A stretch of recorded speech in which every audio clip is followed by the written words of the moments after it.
First of all, lifting sanctions off of 180 only for 180 days is a joke. And it's a political game the United States is trying to play. That's number one. Sanction is one part. But the other part also that is it completes the sanctions. Even if they put sanctions on us, if they leave us the oil and gas and the wheat in the east of Syria, if the Americans leave the east of Syria and stop occupying and stealing the wheat, the oil, and the gas, Syria can build itself. Syria can run its factories, can run the hospitals, the cars, the ambulance, because Syria in 2010 and before the war, it was almost to zero importing from anything. We were producing everything, our food, our everything we were producing.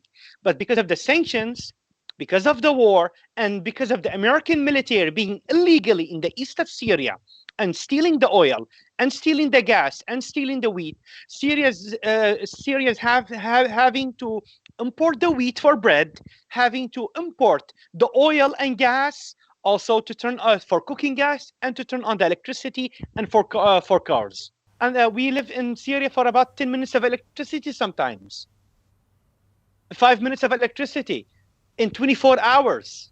No one in the 21st century on planet Earth lives on 5 minutes of electricity today. I used to walk hours to find baby milk from my own baby because of the sanctions. They cannot get it that easily to Syria. The same thing with Pampers. The same thing with medicine, with everything.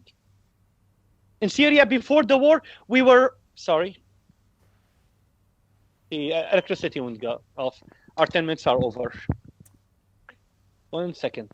Your electricity. Okay, I got the battery. The electricity went off a minute ago because of the lack of electricity in Syria.